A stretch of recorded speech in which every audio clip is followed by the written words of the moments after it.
question, après la vision, que dois-je faire? Alors quand quelqu'un pose la question, que dois-je faire? C'est la preuve qu'il n'est pas encore sauvé. Parce que Nicodème a posé la question à Jésus, comment un homme peut-il naître de nouveau quand il est déjà vieux?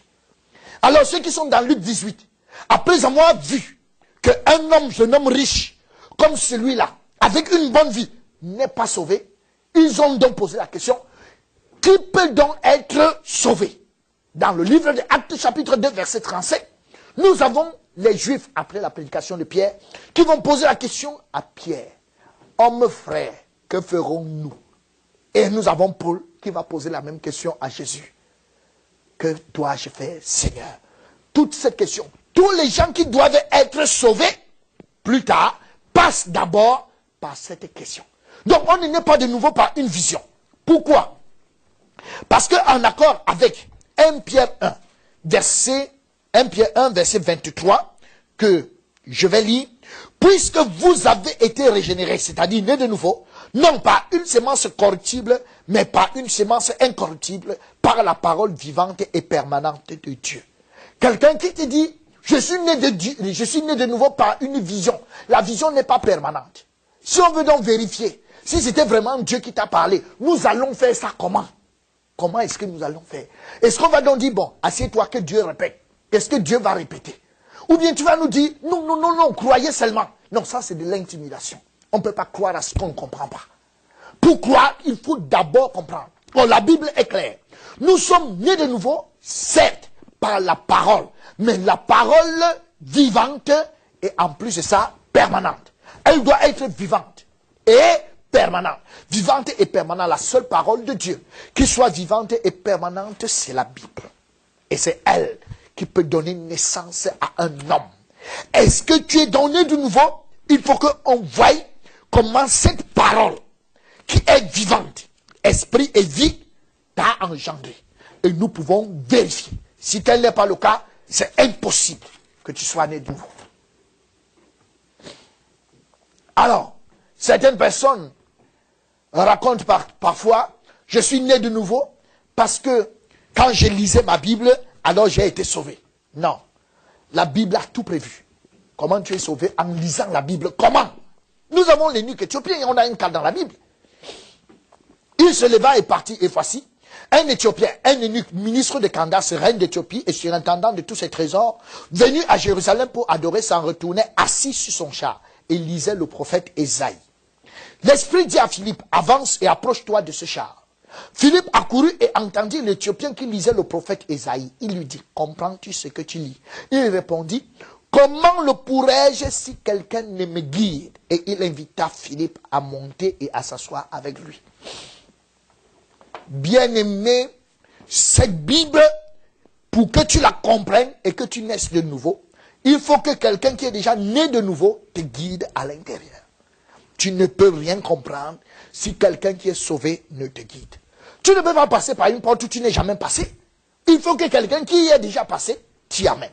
Ça, c'est la parole.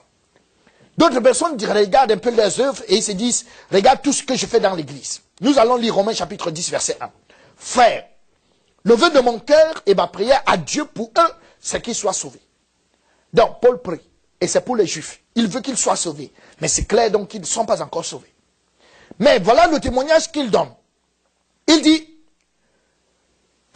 je leur rends le témoignage qu'ils ont du zèle pour Dieu, mais sans intelligence. Zélé pour Dieu, mais pas sauvé. Zélé. Zélé, qu'est-ce qu'on entend par quelqu'un qui est zélé? Nuit de prière, il est là. Donner l'argent, il est là. Donner le terrain, il est là. Sacrifier tout, il est prêt à donner. Mais la Bible nous dit, zélé, mais pas sauvé. Qui êtes-vous? Zélé ou bien sauvé? Parce que vous êtes en train de parcourir le monde.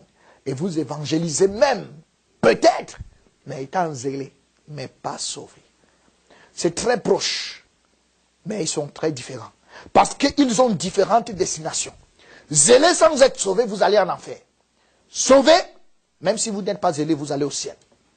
Et la question est de savoir, êtes-vous sauvé ou bien zélé? Alors, maintenant, quel est donc le problème? Parce que je ne peux pas juste poser des questions sans savoir, sans expliquer quel est le problème. 2 Corinthiens chapitre 3 verset 5 nous dit, examinez-vous vous-même pour savoir si vous êtes dans la foi. Éprouvez-vous vous-même. Ne reconnaissez-vous pas que Jésus-Christ est en vous, à moins peut-être que vous ne soyez reprouvés. Le Seigneur nous demande de nous examiner. Mais la question qu'on va bien se poser, c'est de savoir qu'est-ce qu'on doit examiner. Vous pouvez être ici maintenant, et vous avez le palu. Et vous vous rendez chez votre médecin, vous avez le paludisme, et vous vous rendez chez votre médecin, et quand vous y arrivez, il dit qu'il va vous examiner. Et pour vous examiner, il commence par fendre votre mollet. Il fend votre mollet, et vous lui demandez, mais pourquoi vous me fendez le mollet? Il vous dit, je suis en train d'examiner si vous avez le palu. Vous-même, vous allez comprendre que ça ne va pas. Donc, si on doit s'examiner, il faut encore savoir qu'est-ce qu'on doit examiner. Alors, qu'est-ce qu'on doit examiner? Matthieu chapitre 22, verset 11, texte très important. Le roi entra pour voir ceux qui étaient à table. Et il aperçut là un homme qui n'avait pas revêtu un habit de noces. Il lui dit, mon ami, comment es-tu entré ici sans avoir un habit de noces? Cet homme eut la bouche fermée. Alors, triste histoire. Imaginez-vous que vous sortez de votre maison le matin et vous alliez faire des courses en ville et peut-être même vous allez à l'église et de retour dans la soirée. Quand vous arrivez chez vous, vous regardez votre maison à distance, il y a la lumière. Mais vous savez que vous avez fermé votre porte et vous n'avez laissé personne. Et vous tâtez vos poches, vos clés sont à l'intérieur. Alors vous avancez. Quand vous touchez la porte centrale, elle est fermée. Vous contournez, la deuxième porte, elle est fermée. Mais vous sentez des bruits dans votre maison. Et vous regardez par la fenêtre, par les nacos, et vous apercevez dans votre propre maison deux bonhommes. Un est en train de laver le sol et l'autre est en train d'enlever les toiles d'araignée sur le plafond. Et vous ne les connaissez pas. Mais ils sont dans votre maison. De vous à moi, laver le sol, bonne ou mauvaise action? Non, c'est une très bonne action. Enlever les toiles d'araignée, bonne ou mauvaise action? Non, très bonne action. Mais le problème dans cette affaire, c'est vous allez leur poser la question, comment sont-ils entrés? Je reprends, comment sont-ils entrés à l'intérieur? Tout n'est pas s'ils lavent le sol ou s'ils enlèvent les toiles d'araignée, mais comment est-ce qu'ils sont entrés? Si la réponse n'est pas claire, tout de suite, tout le travail qu'ils ont fait est nul. Alors, de même, le roi est entré, il a trouvé dans la salle de cérémonie un bonhomme qui était à l'intérieur, mais qui n'a pas revêtu l'habit de noces. Parce qu'il a préparé l'habit de noces pour tout le monde. Et si vous passez par la porte, automatiquement, on vous enfile l'habit de noces. Mais celui-là est rentré avec son propre habit. Mais son propre habit était plus beau que l'habit de noces. C'était même bien repassé. Mais alors, ce n'était pas l'habit du maître. Alors, laissez-moi vous poser une question. Vous avez dit que vous êtes chrétien, que vous êtes dans l'église du Seigneur. Ça veut dire que vous êtes en train d'aller au ciel. Ça veut dire que vous êtes dans la maison de Dieu, donc vous êtes déjà dedans. Et maintenant, Dieu vous pose la question de savoir comment est-ce que vous êtes entré? Comprenez bien la question. Comment est-ce que vous êtes entré? Comment? C'est un adverbe de manière. C'est-à-dire ça ne se répond pas par oui ou non. Ça se répond par une explication claire. Alors, si on vous pose la question comment vous êtes entré et vous répondez je suis apôtre, il y a erreur. Peut-être vous n'avez pas bien compris. C'est pas ça la question. La question c'est comment vous êtes entré. On n'a pas dit qui vous êtes. Donc, qui vous êtes ne nous intéresse pas trop. Excusez-moi. Quel genre d'habit vous portez ne nous intéresse pas. Ni depuis combien de temps vous êtes dedans. Ça ne nous intéresse pas. La seule question qui nous intéresse, c'est comment vous êtes entré. Alors, comment vous êtes entré dans cette affaire? Puisque vous y êtes, vous avez déjà les titres. Pasteur, apôtre, prêtre, pape et tout consort. Vous êtes déjà dedans. Trempé jusqu'au cou. Mais comment est-ce que vous êtes entré? Ce que vous faites n'aura de valeur que si comment vous êtes entré est clair. Or, si ce que, par la manière dont vous êtes entré n'est pas clair, ça annule tout ce que vous faites. Regardons ensemble ceci. Jean 10, verset 1.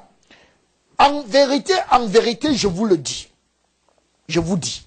Celui qui n'entre pas par la porte dans la bergerie, mais qui y monte par ailleurs est un voleur et un brigand. Donc ça, c'est une introduction, phrase introductive. On dit celui. Donc c'est vérifié partout. Celui qui n'entre pas par la porte, mais qui monte par ailleurs. Donc, on peut entrer, on peut réussir à entrer en montant par ailleurs.